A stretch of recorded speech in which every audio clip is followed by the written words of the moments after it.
We're going to talk about leaving your phone on all the time, whether or not that's bad for it or not. We'll talk a little bit about what editing software you use and what my daily driver, what phones I'm taking with me to CES. This is Ask the Buffalo. Let's go ahead and get started.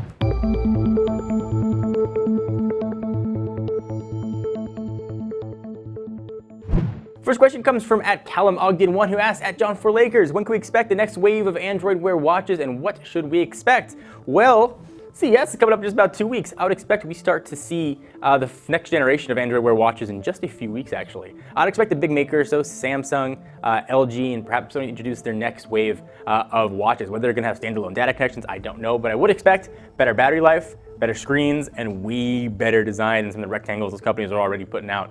So very, very soon, I think will be the answer to your question. Next one comes from @Bokizmokitoki, who asks @John4Lakers, is it dangerous to keep your phone on all the time? Does it damage the phone?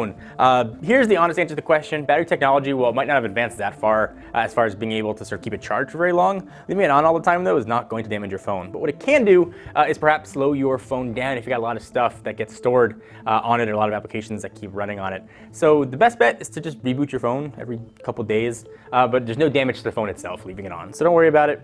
You can leave your phone plugged in and charging all the time. It's not going to do any damage. You don't even have to do charging cycles anymore. You don't have to let it drain all the way down and charge it back up. That is a thing of the past. So if you don't leave your phone on all the time, go ahead and do it, but just reboot it every now and then. Next question comes from @TKDSL8655, who asks @John4Lakers, what is your daily driver and what will you take with you to CES?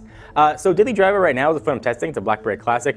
When I'm not using the Classic, I'm usually alternating between 3 phones, either the iPhone 6 Plus, the Verizon version of the 2014 Moto X with Lollipop on it, or if I want something really big with the high-res screen, the Nexus 6. Going to CES with me, though, be things a little bit different. I'm going for battery life being most important. I'm going to take my unlocked Nexus 6 with a couple SIM cards in it, so I can swap in whether I'm with Verizon, T-Mobile, or AT&T, because that same phone will work with all of them. And I'm also going to take the Droid Turbo for Verizon. Battery life is more important to me than anything else at CES, and that phone is on all the time. Reception usually doesn't work so well inside of the hotel. It's always searching for networks. That kills battery really fast. So those 2 phones, I think, have some of the best battery life going, and also the most versatile as far as I can pop in different SIM cards and take them with me. So those are the 2 that will be in my pocket. Because I know you guys love when I do this, let me stop for just like 10 to 15 seconds and thank our friends at lynda.com.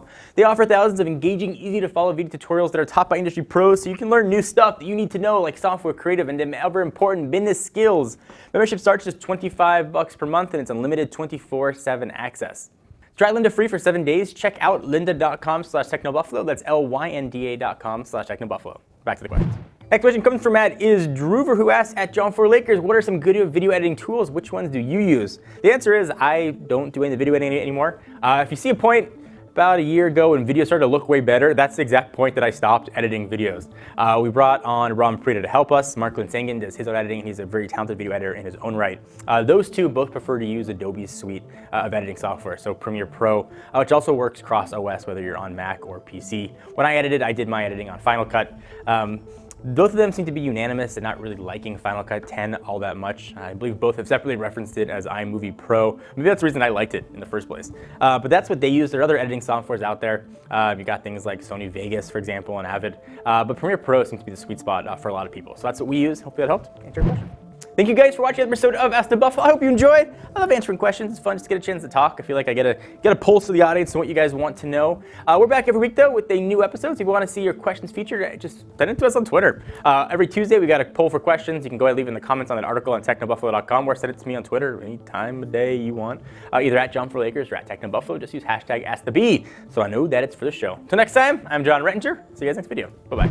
Thank you guys for watching. Hope you enjoyed. We love making tech videos here. If you like watching them as much as we love making them and just enjoy playing with the latest consumer electronics gear, check us out. Hit the big subscribe button. We got new videos coming out almost every single day. We also have a channel on Twitch where we play games, sometimes not so well, at twitch.tv/technobuffalo.